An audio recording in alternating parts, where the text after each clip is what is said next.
Oh dear. Are you awake? No, that couldn't be. You've only been asleep for 30 minutes. Darling? What are you doing awake? You won't heal if you don't go to sleep. Please. Oh, you woke up because of the racket I was making. I deeply apologize for that. What was I doing? Well, it's quite embarrassing now that I think about it. Well, I'll show you if you promise to go to sleep after. Alright. I was making you a bed. Now it's a gold bed, but a bed nonetheless. I don't know how comfortable it'll be to sleep on, but we can try. Well, you're far too injured right now to sleep on it. You wouldn't want to stay in my tail forever now, would you? Well, that was a surprising answer. I'm not mad at it, though. However, I am aware that there are going to be times where I can't be next to you. You need a place to stay. Well, I'm not just gonna throw you back out in the forest. Oh no. You're too precious for that. I figure you can just stay with me. After all, that's what we talked about before.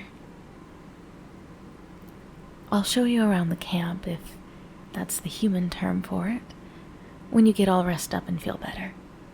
Some extra encouragement to go get some more sleep.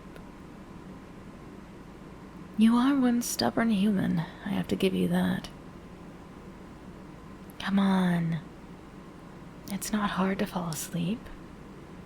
Well, I guess for us it is, but none the matter. Well, how about this?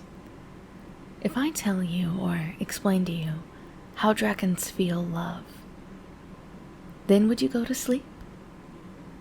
Well, I figure you would go to sleep out of boredom because it's quite the history lesson, but I think that would work.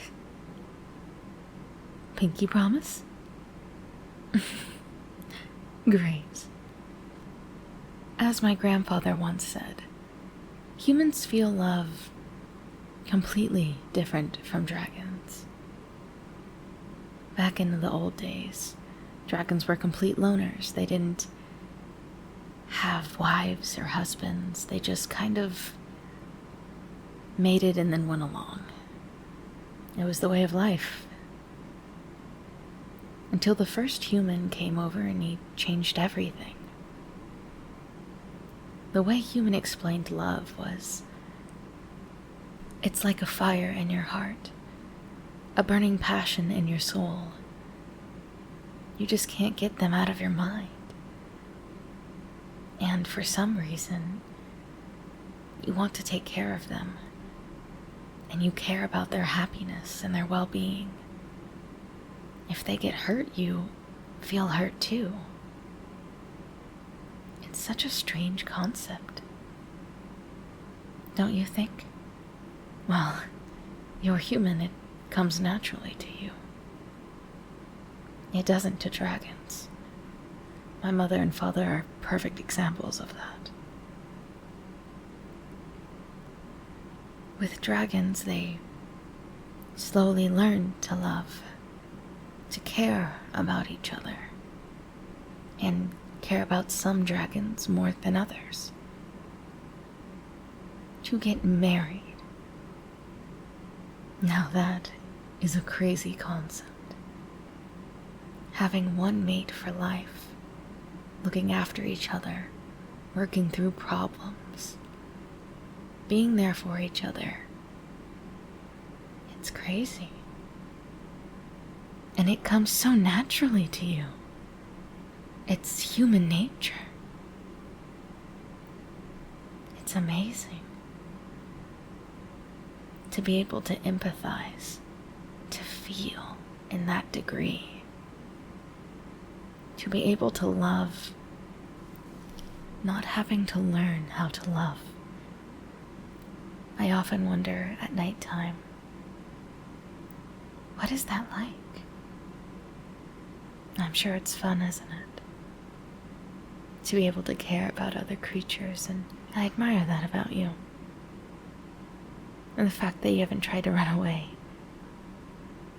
I mean, it's not like you'd get very far. You'd probably trip or fall and get hurt, and I'd have to come back and save you, but it's the thought that counts, isn't it? Well, you already look a lot tired. I'm glad my knowledge of dragons bores you so much. Good night.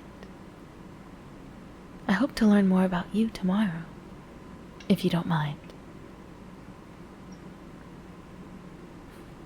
Good night, my little treasure. I promise I'll make your bed as soft as I can.